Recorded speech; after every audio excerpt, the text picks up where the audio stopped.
দক্ষিণ এশিয়ার ভূরাজনীতিতে এক নতুন মোড়। যে দুই দেশ এক সময় একসঙ্গে ছিল, বিচ্ছেদের পর তাদের সম্পর্ক কখনো আগের মতো উষ্ণ ছিল না। বিশেষ করে গত 15 বছরে দুই দেশের কূটনৈতিক ও বাণিজ্যিক সম্পর্ক বরফাচ্ছন্ন ছিল।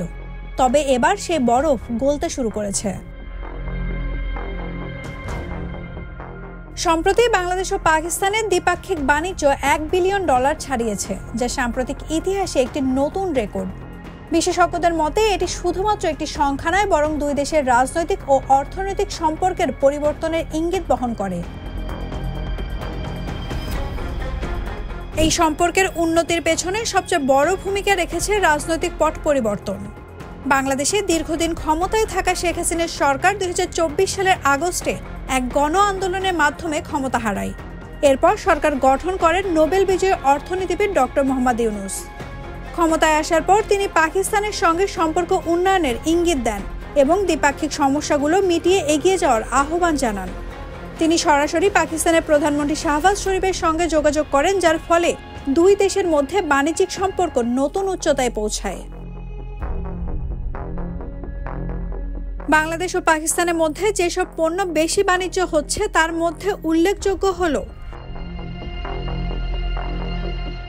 পাকিস্তান থেকে বাংলাদেশ নিচ্ছে তুলা, চিনি, চাল, পোশাক, ফলমূল, বিশেষ করে আম। আর বাংলাদেশ পাকিস্তানে রফতানি করছে তৈরি পোশাক, পাট ও পাটজাত পণ্য, ঔষধ, আনারস, ইলেকট্রনিক পণ্য। বাংলাদেশের টেক্সটাইল শিল্পের জন্য পাকিস্তানের তুলার ব্যাপক চাহিদা রয়েছে। অন্যদিকে বাংলাদেশের তৈরি পোশাক ও ঔষধ পাকিস্তানে জনপ্রিয় হয়ে উঠেছে। 20 বছর পর প্রথমবারের মতো পাকিস্তান থেকে বাংলাদেশে চাল রফতানি শুরু হয়েছে, যা 26,000 মেট্রিক টন ছাড়িয়েছে।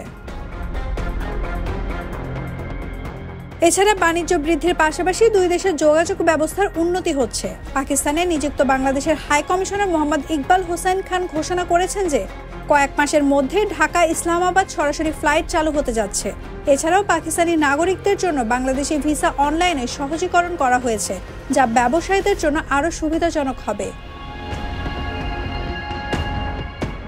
অর্থনৈতিক বিশেষজ্ঞরা বলছেন, যদি এই বাণিজ্যিক সম্পর্ক স্থায়ী হয় তবে দক্ষিণ এশিয়ার অর্থনীতিতে এটি বড় ইতিবাচক পরিবর্তন আনতে পারে। বিশেষ করে বাংলাদেশ যদি পাকিস্তানের সঙ্গে ফ্রি ট্রেড এগ্রিমেন্ট সই করে তবে বাণিজ্যের পরিমাণ কয়েক গুণ বেড়ে যাবে। তবে রাজনৈতিক অস্থিরতা ও আঞ্চলিক প্রতিযোগিতা এই সম্পর্কের ভবিষ্যতের ওপর বড় প্রভাব ফেলতে পারে। ভারত বাংলাদেশ সম্পর্ক দীর্ঘদিন ধরেই দৃঢ়, তাই পাকিস্তানের সঙ্গে সম্পর্কের উন্নতি ভারত কিভাবে গ্রহণ করবে সেটিও দেখার বিষয়। এখন অপেক্ষায় নতুন সম্পর্ক কতটা স্থায়ী হয় এবং এটি দক্ষিণ এশিয়ার অর্থনীতিতে কতটা ইতিবাচক প্রভাব ফেলে। Naomi Nasrin, Daily Sun.